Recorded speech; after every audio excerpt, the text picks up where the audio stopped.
What happens when your city burns and the people in charge pour gasoline instead of water? America is in danger of unraveling politically, economically, and socially. This is literally one of the most volatile moments in modern history.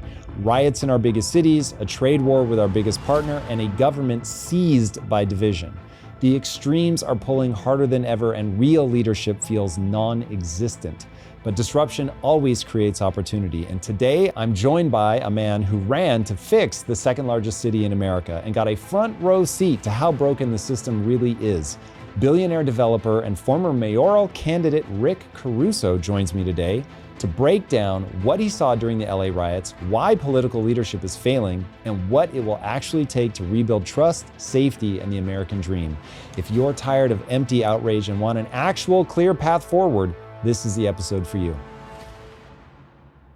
I feel like right now we are in one of the most precarious moments in modern history, for sure, with the political divisiveness that we have. LA is certainly going through a microcosm of what we're experiencing on the national level. Yeah. What would you have done if you'd been in charge during the recent LA riots? I think you've got to have a culture change in the city of Los Angeles. So, go back before the riots. You have a culture in this city of a lot of elected officials going to jail, a lot of elected officials skirting the law, quite frankly. I think the culture in the city is corrupt to some extent. It's certainly not a culture that demands excellence, that demands everybody sitting up a little bit taller and serving the best interests of the public over yourself. And then part of that culture is that we don't tolerate breaking the law in the city of Los Angeles, right? We support LAPD to be good stewards of the law, and not only to respond to a criminal act, but more importantly, a good police force is designed to help prevent criminal activity. You don't just want to respond to it after the fact. But what have we done in this city? We've defunded the police, we've defunded the fire department. You look at the current budget, we're $1 billion in a deficit. We have declining revenues, and there's more cuts to LAPD. We will have probably the lowest police force of any major city per capita. Whoa. By a factor of 2. Not just by a couple, by a factor of 2. So then you get to the riots. We'll look back what happened at COVID. COVID was a time that you couldn't even call it a riot. Even though they were destroying property, including mine, you had to call it a protest, right? So at least we've gotten to the point you can call it a riot now. But it was a riot back then. But what did we do back in COVID? We allowed them to do it. There were stand-down orders. Don't incite them. Don't get involved.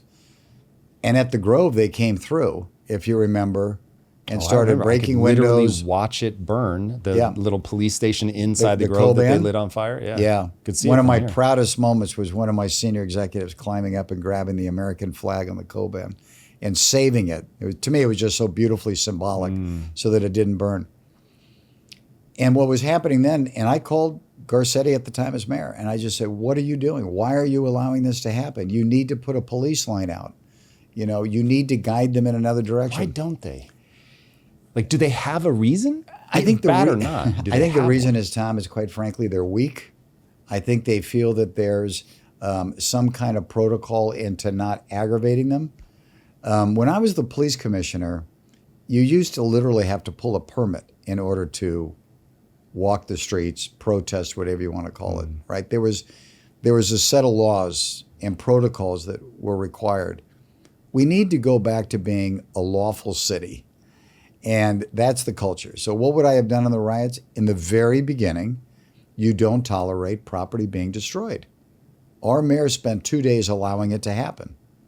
And I don't know if you read, now we have a $20 million bill because of damage to LAPD. Of all the damn things, they raided LAPD headquarters. I didn't hear about that. Oh, and they stood down. So I think what we have to do in our city, in any city, is you got to say, we want people to respect the law. We're going to hold people that break the law accountable. We're going to police communities in the best of ways, certainly never take advantage of communities, and make sure our police are absolutely well-trained. But go back to things that Bill Bratton and I brought in years ago, senior lead officers, a cop walking a beat, knowing business people, knowing neighborhoods, understanding the mood. That's all the prevention side of it, right? And we got crime down to levels not seen since 1950, and in a very respectful way. And this was post Rodney King. Yeah, no, I was here for it. Yeah, scary. I remember, well, I wasn't here for Rodney King, but I was here for the time where you guys were rebuilding right after. Okay. You've talked about culture, you've talked about mood. Those feel like the right places to start. So you laid out what's broken about the culture, but talk to me about the mood. What is the mood right now? How much of what we saw during the riots was paid agitators, and how much is on the ground? People are fed up with something. Yeah. Well, people being fed up with something and wanting to take to the streets in a peaceful way, I completely applaud. Do you feel that mood? Like, where are we? Is it, I love all these policies, let's go harder blue, let's be more hands off? Or is it, no, we need law and order? Like, I honestly don't have a great read on. You're talking about the mood of the elected officials that are in charge, of the mood of the people on the street? Let's get to the people on the street first. I can tell you what I feel. I don't like, and I've been very open about this and public about it, I don't like seeing people that are here, although illegally, that have worked hard and are good and haven't broken the law, being scooped up, separated from their families, and shipped off. I don't like that. We have enough people in this country, in this region, that have broken the law, that are illegal. Let's go after them, and let's find a pathway for good, hardworking people to become a citizen, to earn that right to be here. I feel very strongly about that. So Do you have specifics on that? Like, what's the line in the sand? 5 years, 10 years, 9 days? I don't know. Let's sit down in a bipartisan way. This is a really great bipartisan thing to do. Because, Tom, one is a matter of fairness. The second is a matter of sheer reality that our economy needs hardworking people. Now more than ever, by the way. When you talk about rebuilding Altadena, rebuilding the Palisade, rebuilding Malibu, you need workers. And a lot of these workers also, and I don't know the number, worked in Malibu, worked in Palisades, maybe worked and lived in Altadena. They lost everything.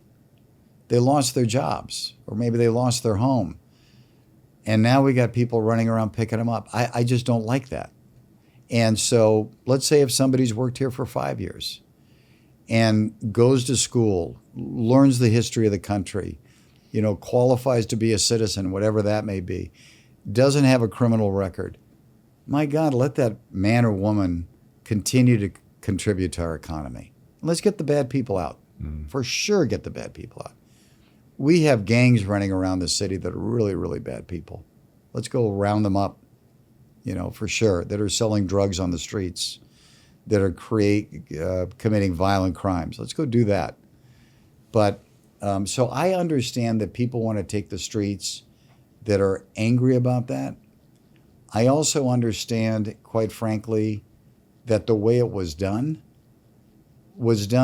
I think, in a very cruel way. It didn't have... The rounding up, you mean? Yeah. It didn't have to be the running in and it just had such a hardness to it. Do you think it's a shock and awe thing, or is this like where they're actually trying to make a statement, or is this just Trump's personality and he doesn't think about it? I think it's Trump's personality. I don't know the man, but I think there's a lot of different ways that you can accomplish things in life. I know when we were fighting crime at LAPD with Bill, listen, you have to make some tough decisions, and you got some bad people out there, and you better be really prepared to deal with the bad people. This isn't what they were doing. They weren't going rounding up bad people. They were rounding up people that were working in a car wash, a guy that was selling fruit at the corner. I mean, you don't need to bring in the military officers to do that, right, with all the gear and everything. But that's just my take on it. So I think there's a lot of ways we can accomplish things. So I understand where people were on the street and they were upset. But I also have zero tolerance for any kind of violence on the street, and zero tolerance for destroying any property. We have to have really bright lines in the city in order to protect our communities, protect our businesses, protect our families. I don't think it's that complicated, by the way. Do you tinfoil hat up at all? Like, do you think that does there that were mean? like paid agitators? Like since I think COVID? for sure there was. Yeah, okay. For sure there was. Who and For why? sure there was. People get joy. These are odd, weird people that get joy out of rioting and destroying somebody else's property. I mean, you look at some of the film that was coming out of LA and running into the Nike store, the Adidas store, LAPD. I mean, who are these people? How do you get off on that? But I would say, though, that's pretty different than if somebody behind the scenes is paying people to go out and cause even trouble. sicker. You're right. Do you think that's happening? I believe so. I do believe so. Do you have a sense of what the agenda would be? Like, is it just tear the system down, or? You've got organizations in this city that have a violent bend to them, and they coexist and they're in our streets. And we're talking cartels? What are we? You're talking more political organizations that just want to create anarchy, that want to completely mess with the system and terrorize people. Absolutely. Not to put you on the spot, but are there names? Like, what kind of organizations? Are there specific organizations, or you can just sort of feel them at the edges? There's something picking. No, there's specific organizations, but I don't want to name names. But LAPD knows who they are. Most people who are involved know who they are. There was a number of those organizations that really tried to make my life miserable during the campaign. Because you're a law and order focused kind of person, or something else? Because, that and probably an easy target. I don't fit their mold. You know, these are people also that go to the real extreme. They want no cops. They want the prisons opened up. You know, there's some people out there that really do believe in things that would be terrible for the city. And we saw it play out. If you remember, we saw it play out in city council chambers when that whole tape was released, if you remember that, with Gil Cedillo and everybody. And the tape came out, and there was groups of people that kept interfering and interrupting with council meetings. And it got pretty heated. It got some punches thrown. There was organized groups of people that were doing that on a daily basis. And here's the thing that should have happened. This goes back to culture. Shut the chamber doors and don't let them in. They don't have a right to be there. No, they don't. But we need to change, to your point, like when you have winds, you need to change that trajectory. And you actually don't have to change it very much, because just like in sailing, distance will make a lot of changes for you. Yeah, but that distance is measured in time. Yeah. So, man, you're way more comfortable with that than I am. So I have the good or bad fortune. I moved here in '94. So this is right as, you guys were starting to get it all together. And I watched Hollywood go from, if you went to Hollywood and Vine, you were there to pick up a prostitute. I mean, it was crazy in broad daylight. Yeah. I was like, as a kid from Tacoma, I was like, what is happening? And then I watched it get turned around and like really become this beautiful, incredible place. And now I've watched it decline again. Yep. And so culture has consequences, but culture also moves so slowly. It's all leadership, Tom. It is all leadership. And you can move culture very quickly, and I've done it a number of times, with the right people with you doing it. We moved LAPD really very quickly. You know, when I became chair of University of Southern California, which I wasn't seeking that job. It was a crisis at USC. It was What year was this? This was probably 5-6 years ago now. Oh, okay. That's where I went. Okay. So this is the Dr. Tyndall crisis. You know, thousands of students, female students, were taken advantage of. Whoa. The cover up. This. Oh, yeah. I mean, it was terrible. I was on the board. Cover up on it. It was a management implosion. They came to me and said, would you be the chair and lead us out of this? And actually, as a side note, my daughter was just starting school that year. And I said, I'm going to go home and talk to my daughter, because I don't think anybody wants to have their dad as the chair of the university they're going at in the middle of a crisis. But God bless my daughter. She said, Pop, let's do it, and we'll be on campus together. You know, and it was great. But that was a massive culture change. I had to remove the president of the university. I wouldn't let him come back on the campus. Whoa. I had to change the governance of the board. I had to size down the board, change the rules of engagement and what got approved by us. The whole structure. I would say it took about a year, a lot of infighting to get it done, but we came through it brilliantly, thanks to a lot of really talented people working alongside of me. So basically, you're saying culture is downstream of your leadership. Change your leadership, you can have a different culture 100%. Very rapidly. You just got to make sure you're bringing everybody with you. What does that mean? That means, sort of the cheesy line that I always use, that if you're a leader and nobody's following you, you're just somebody going for a walk. It means that good leaders know that you're walking with people, you're explaining to them where you're going, why you're going to go there, how important they're going to be a part of this culture change, what the rewards are going to be, the payoff is going to be, meaning we're going to change people's lives. We're going to keep them safer. We're going to reopen these parks and kids are going to have a better quality of life. Whatever that goal is, good leaders always know to bring people with you and inspire them and bring people around you, frankly, that are smarter and as passionate, if not more passionate than you, and draft off of them. I teach entrepreneurship, and one of the things that I try to get people to understand is, listen, you'll look at a Steve Jobs, you'll look at an Elon Musk, and there'll be plenty of people that will criticize them because they didn't actually do the coding, or Elon isn't actually the one building the rocket engine. And it's like, but hold on, the hardest thing to do as an entrepreneur is get the right team, point them in a direction, and get them all moving at pace. That's right. And so this is exactly what these guys that we look at and revere based on their accomplishments was they're able to attract and orient talent. What is it that allows you to do that? Well, I think part of it is DNA. It's how you're wired. I always use Walt Disney as a great example. I'm a big fan of Walt Disney. And I tell people Walt Disney as a profession, he was a cartoonist. And he was a really good cartoonist. But if he would have just remained a cartoonist, none of us would have ever known who Walt Disney is. And then he started the Walt Disney Company and he became a businessman. And the combination of the cartoonist and the businessman, he made some interesting films. But again, nobody would have ever remembered him really, or certainly wouldn't be as relevant today as he was many years ago. But what he really was this visionary that had the ability to see around a corner and to take his talents and marry it with his vision and then get people excited about it. And that's a really unique thing to do, right? And bring constantly absorbing talent to take you to the next level.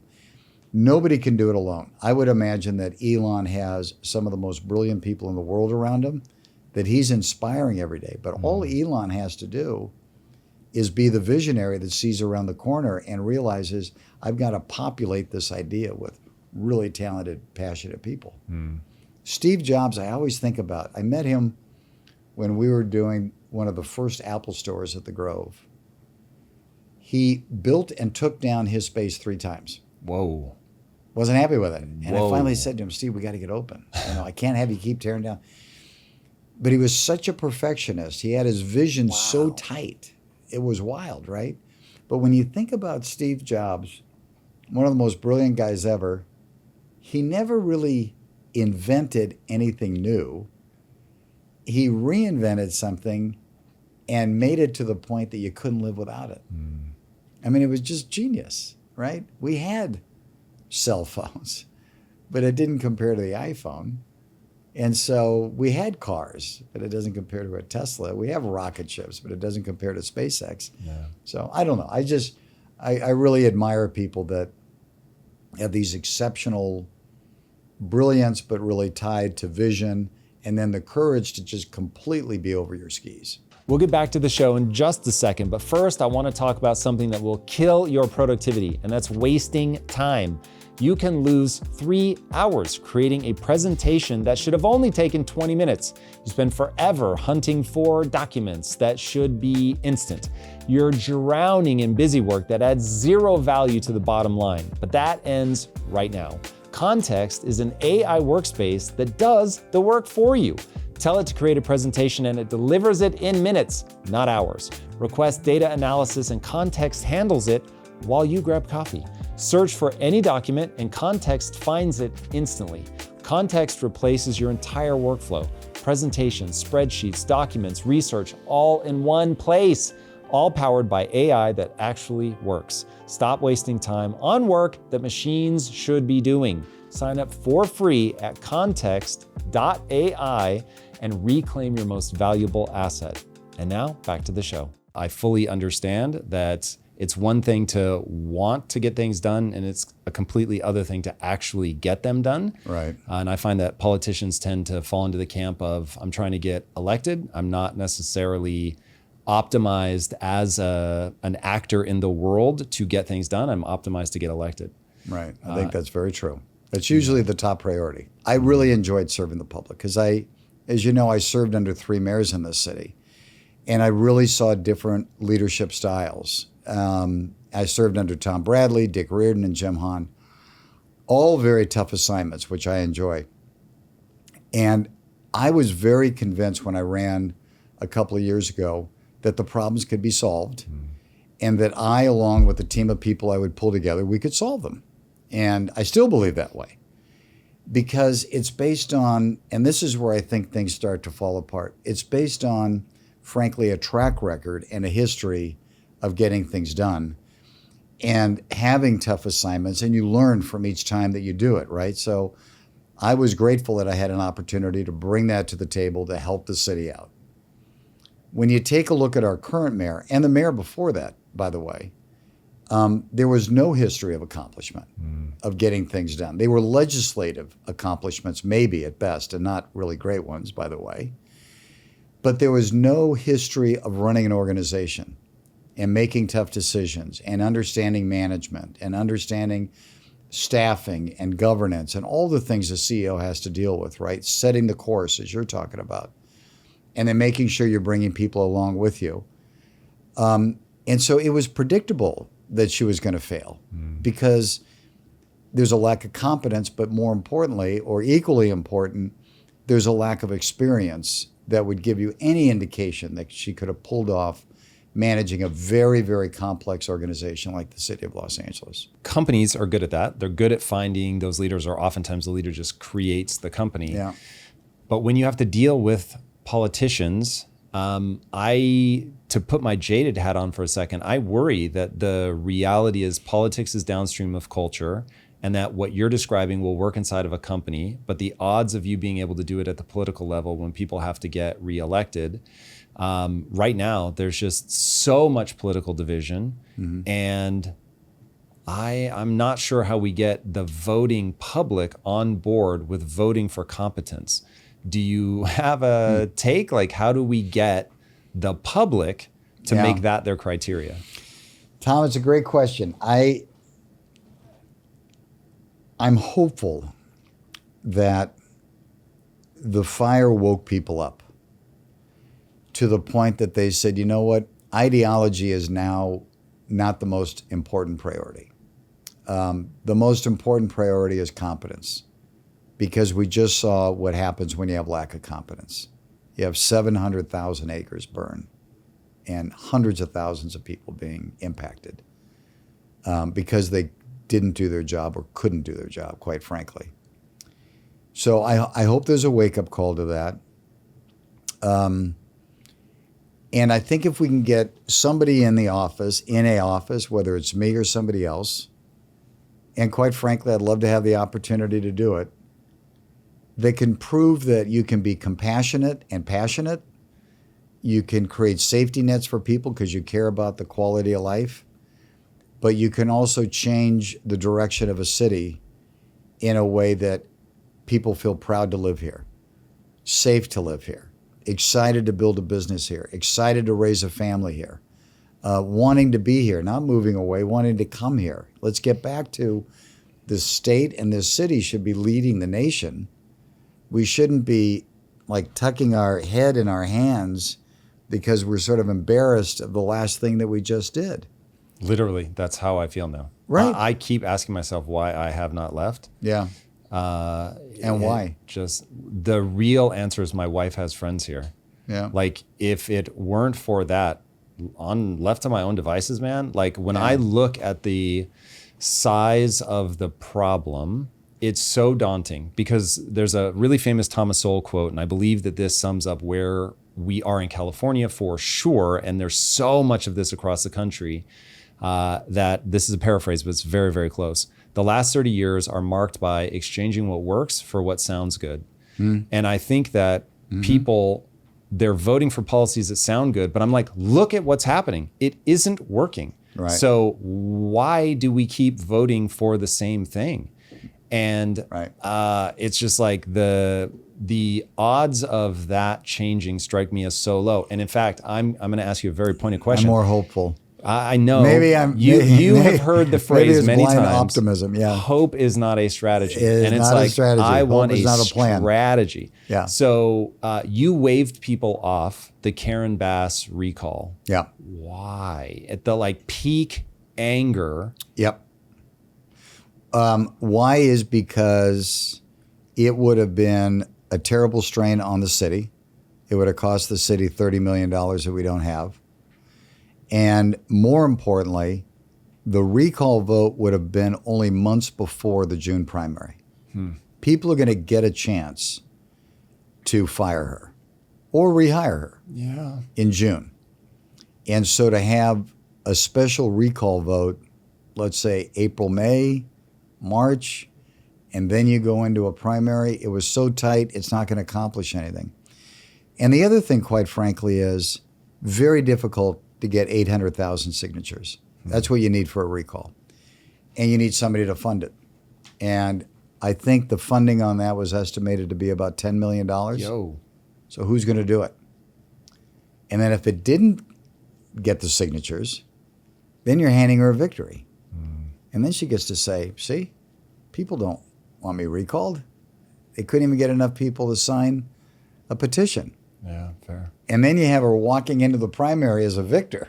It wasn't thought through. And I was talking to the people that were pushing the recall, and I get the visceral reaction and the need to do that. And had there been 3 years left on her term or 2 years left on her term, that's what you want to do, go do it. But it was actually, in my opinion, going to have the opposite effect. And I know people were very upset with me, but I firmly believe it was the right thing to do for the city. Miraculously, your properties survived the fire. Walk me through how you ended up with the plans from how you built the buildings to all the things you did to make sure your property stood through it. Sure. Well, we learned when we built the hotel that I have, the resort up in Montecito in Santa Barbara. So we were building the hotel. The resort was about 6 months ahead of starting construction on the Palisades. But there was the Thomas Fire. And we were just structurally in wood was going up. And as that Thomas Fire was raging up in Santa Barbara, I called the head of our security who does special operations for us. And I said, Banyan, you got to come up with a plan to save the property because the fire department, rightfully so, is going to be protecting homes before commercial spaces. And so he's the one that developed the plan that brought in private firefighters, water tanks, trucks, and the retardant. So we learned a lot from that. When we were designing Palisades, we knew we were designing in an area with high fire risk. I mean, the amount of fires that happen around Malibu and that whole area over the last 50 years, right? It's not rocket science. And so we designed the Palisades with no combustible materials. We designed the Palisades with no open vents so that embers couldn't get to the inside of a building because most of the homes that burnt in the Palisades and Altadena burnt from inside in, inside out. Do you just hire experts that tell you that kind of stuff like that? When I heard that one, I was like, what?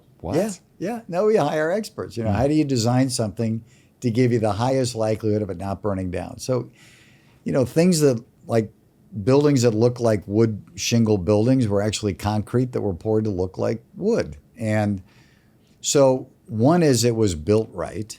And the second is when these warnings were coming out, you got a warning, right? Yeah. I think the only person in LA that didn't get a warning was Mayor Bass. As these warnings were coming out, 2 days before, Banyan takes the manual off the shelf and goes into the plan if there's a major fire. And 2 days before, we had the private firefighters there, the water trucks there, and the retardant there. And we were ready. And listen, I've said this a million times. It's so true. What is predictable is preventable. And we wanted to be prepared, and we were. And not only did we save all of our structures, we saved all of our neighbors and everything across the street. And we were loaning equipment to the fire department. I mean, the way this city has been managed is insane, that they were so underfunded and that you can run out of water. So that night, because we had to evacuate also, so my wife and I and our 4 kids, we all evacuated. We live in Brentwood. We left too. My daughter lost her house. My son lost his house. But the night we got the call on January 7th of my daughter losing her house from Banyan, who was embedded in the command post, I couldn't believe the words. He said, "Rick, your daughter's house is burning because the fire department ran out of water. They're standing there with their hoses and they're dry." I said, "Banyan, it's an impossibility. This is the second largest city in the nation. I ran LADWP. It doesn't run out of water." But what did we find out?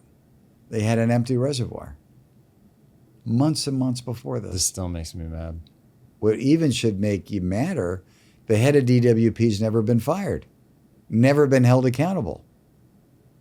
It's crazy. Crazy. The fire department was never pre-deployed. They could have put out, I will debate with anybody that fire could have never happened. They usually pre-deploy.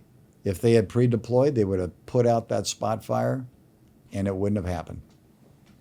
What did you think when people were like voters, average people in the public were saying, no, it makes sense that this was empty and I totally understand, like who could have predicted? Like the number of people I saw defending incompetence that's the part that when I look at that, I'm just like, I don't know what to do. Like if people are going to defend it rather than say, this is not the outcome we wanted, therefore we should have done something differently, I don't know what to do.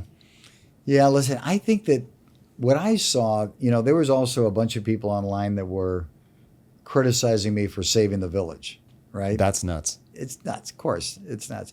But that conversation started to change over time.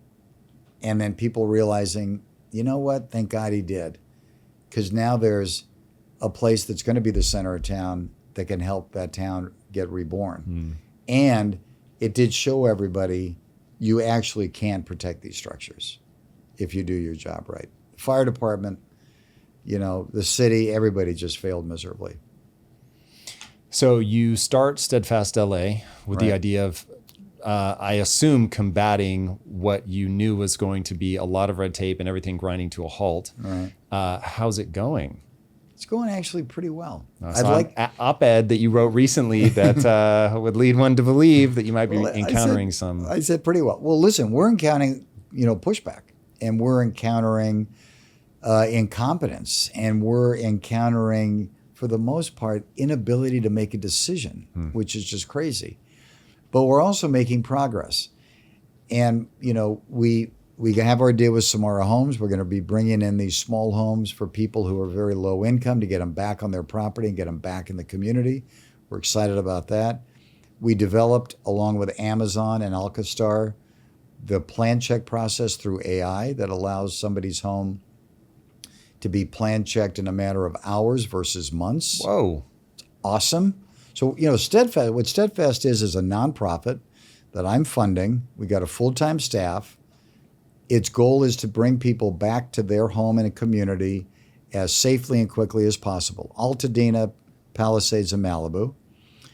And I asked a team of people, best and the brightest in the industries, the Parsons folks in terms of engineering, Ezra folks in terms of information technology, architects, lawyers. We got about a dozen people.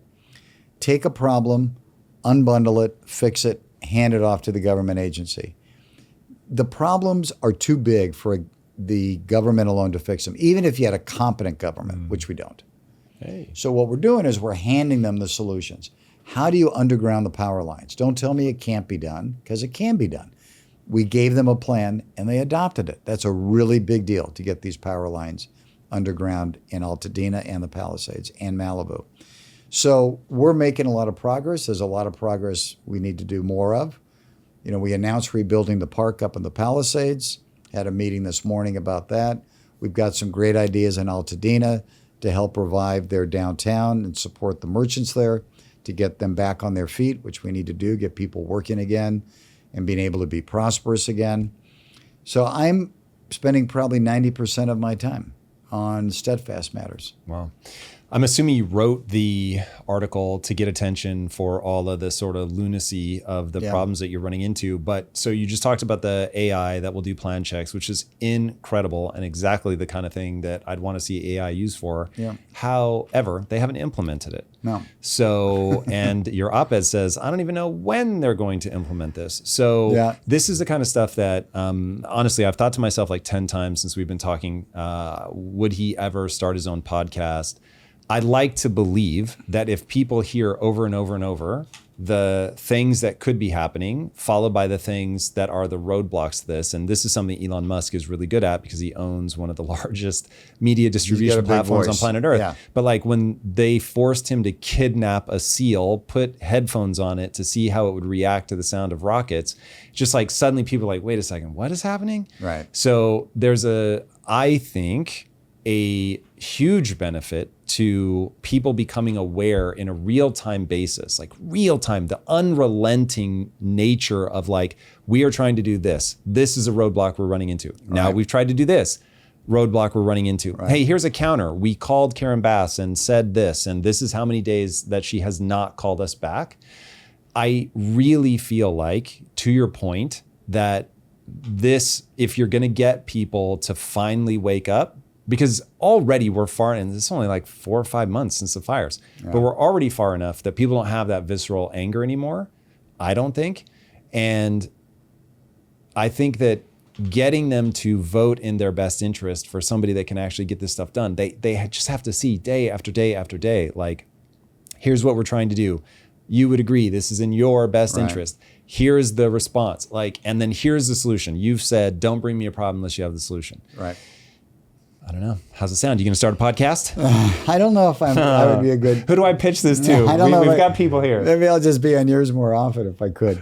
Listen, I agree with that. And what we've done, quite frankly, and maybe I'm sure we could do a better job, I could do a better job at it, is I've told the team we will walk with the elected official, around the elected official, or through the elected official. Oh, now you're just flirting. Like, yes, please. But I will tell you that everything we've been able to accomplish has been accomplished in spite of the elected official. We have had to literally go around them and sometimes get ahead of them, so they had to adopt it. Karen Bass was very, very resistant on the AI. We built it, raised $2 million around it so there was no cost to the city, and handed it off. And if she doesn't implement it quickly, I will be vocal about it. I'm trying to give her a chance to do the right thing. The park, she was very resistant to it literally until the press conference. And now she's come around to be supportive of it. Okay, great. I'll take that. I don't care who gets the win. We just want the wins. And so I'm focused on it. I don't want to be completely argumentative every day with everybody. Because it's not your personality, or you think it's not effective? Because I think it's not the right time yet. I want to get some successes, and I frankly want to see elected officials feel that success, and hopefully they want to build off of it rather than be paralyzed by the scope of the problem. And that's what we have now. We have paralysis on decision making because we've got leaders, including the mayor, that have never had to make a big decision. So she doesn't know how to do it. She doesn't know how to rely. She doesn't know how to hire the right people or rely on the right people to help make a decision. And she's not wired to take risk. When you've been in Congress for 10 years and the only bill that you've passed is to rename a library. That tells you everything you need to know. So hopefully now that she's seen that there can be more movement, we'll get more movement. But I do worry about, it's frankly not her priority. And I do worry about that. And it needs to be a priority. But she's got a whole bunch of problems going on because the way that they've managed the city, it's all coming back to haunt them. They got major budget problems they don't know how to solve. They've got the problem in the streets in downtown. They did a terrible job managing. And she's got to go rebuild a city, frankly. It's 300,000 acres. She's not qualified to do that. But she still hasn't hired the quote-unquote czar, right? So it's just paralysis. And at some point in time, we'll be much more vocal about it. And we're getting close to that point in time. We'll get back to the show in a moment, but first, let's talk about some standards. Most guys think underwear is just underwear. Just grab whatever's on sale and call it a day. That mindset is sabotaging your comfort every single day. There's a massive difference between fabric that falls apart after 3 washes and fabric that actually lasts, and a big difference between fits that bunch up and fits that stay put. Skims figured all of that out. Their fabric is incredibly soft and built to last. The fit hits perfectly at the thigh and stays there, no bunching, no riding up. The stretch moves with you whether you're crushing a workout or sitting through back-to-back meetings. The soft, breathable fabric gives you all-day comfort and support without compression. Everything stays in place without feeling restricted. If you're ready to upgrade from whatever you grabbed off the clearance rack, here's where to start. Head to skims.com and check out their men's collection. When you order, make sure to let them know I sent you. Just select podcast in the drop-down survey and pick our show from the drop-down. That's skims.com. We'll get back to the show in a moment, but first I want to talk about a big reason many businesses fail to get off the ground. Real CEOs don't do everything themselves. Thank God we can delegate, and that's the point. And now, thanks to Shopify's AI, you can finally delegate like you, even if you're by yourself, have a full team. Shopify's AI writes your product descriptions faster than any copywriter. It enhances your product photos like you hired a professional photographer. It creates email and social campaigns like you have a full marketing department. This is not some startup overpromising AI magic. This is Shopify, and Shopify powers 10% of all e-commerce in the US. Companies like Mattel and Gymshark trust Shopify to run their operations. Stop pretending to be busy and start being profitable. Sign up for your $1 per month trial and start selling today at shopify.com/impact. And now let's get back to the show. What about safety? For LA to be the place, and this used to be the place. As a guy running a podcast, so first of all, I came here for Hollywood, and Hollywood is now evaporated. Then I became a podcaster 10 years ago. This used to be the place. I could guarantee people were going to come through LA. Now that's Austin. So it's another thing that's going away. And when you talk to the people that leave, it's taxes and safety. I mean, that's just like the thing. This feels cultural to me. This feels like people that they want to be compassionate or something. There's, I think, a bill put forward that says if somebody breaks into your house, you're supposed to flee. I don't know if it's passed or not, but that is absurd. If you break into my house, I'm shooting you in the face. You were going to be graveyard dead. Like that. Or what's the alternative? That's so insane. I cannot even be a part of that. You were a big part of the movement. You talked about this earlier, where you replaced the police chief, commissioner, police chief, and then started turning that around. How do we make LA safe again? You make it a priority, which it's not a priority now. And you make it a priority. It's got to start with the budget, and you got to hire more officers, and you got to fill up the academy. And so right now, like I said earlier, we are going to have about, I think, 2.5 officers per capita, and we've got, that's 2 times less than the next city. So Washington, New York, I think even San Francisco has double the amount of officers. Jesus. We are at an all-time low. I mean, when I was the police commissioner and Braden was the chief, I think we had over 9,000 officers. We're probably now at 7,000 officers. We literally cannot protect the streets. What about prosecutions, though? Are people, even if we pick them up, if they just get re-released, the bail issues that we have, how far does the reform go? So that's a good example. So we changed leadership. we got rid of the district attorney. We brought in a great district attorney. Who's the DA now? Nathan Hochman. He's doing a great job. He's holding people accountable, and we're seeing some real change. Now, here's the issue with that. In order to make a city safer, you have to have a very close partnership between a police force and the district attorney. They go hand in hand. LA County has 88. I don't want to get too far in the weeds, but LA County has 88 cities, one of which is LA City.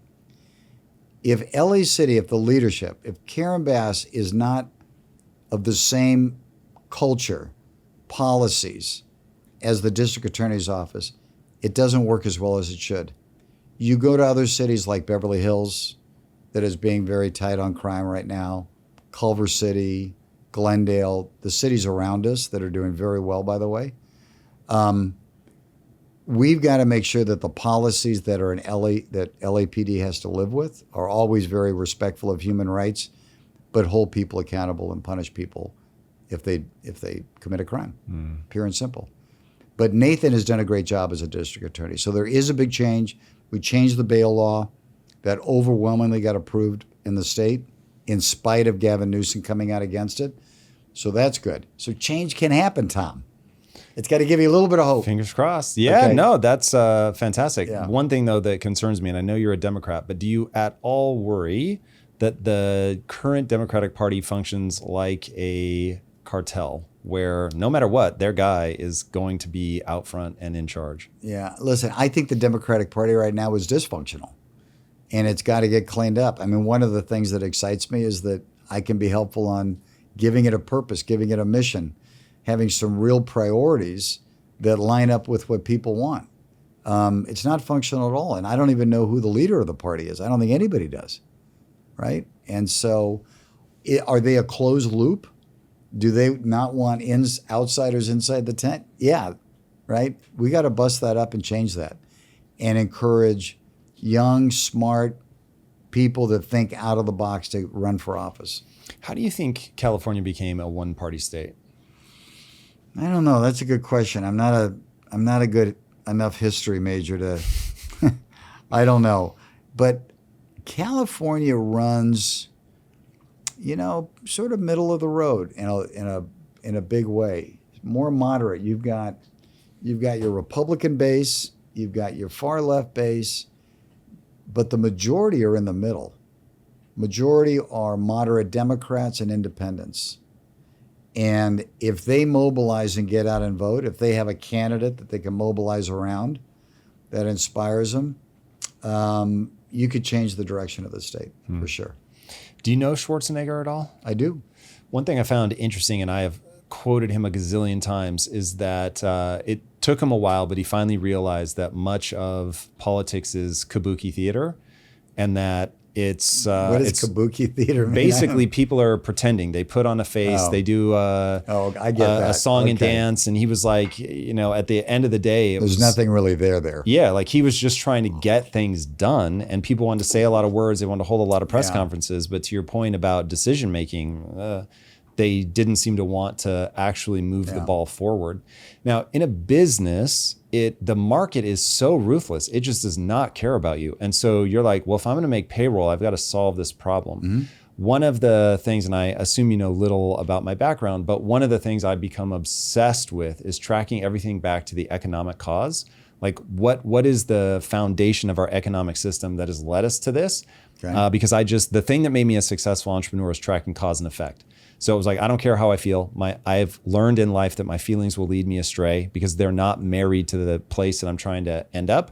And if I can state where I'm trying to get, then I can just follow cause and effect to get there. Okay. When I look at the economic drivers that are pushing us where we're headed now, basically, I see a lot of the dysfunction really being born out of what ends up happening is you get a massive divide of inequality between the haves and have-nots that people think is happening at the level of politics, but is actually happening at the level of money.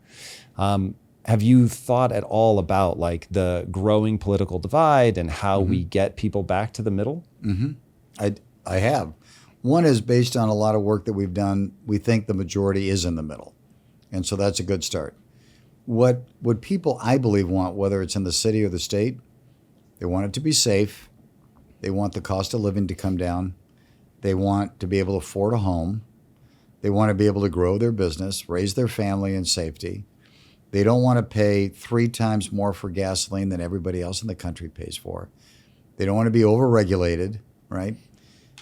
If we can do a bunch of simple things, in my opinion, I think you unleash the state. I mean, the fact that we're the 4th largest economy in the world, given all the overregulation and given all the incompetency that we have at the state level, just shows you how powerful the economic driver is here.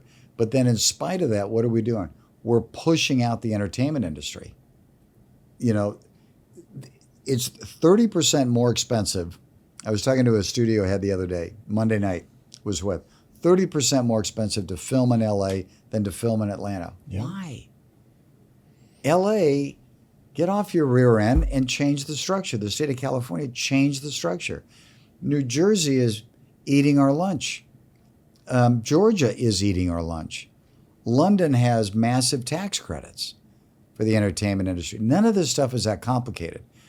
It takes backbone and will, and it takes something else that's really important, I think the most important, making decisions where you're not worried about getting reelected. Yeah. And I think that's the most empowering thing in the world. Say, I'm going to go do this because it's right. And if you don't want me to be your governor or your mayor anymore, great. That's fine. You go to the ballot box and you can fire me.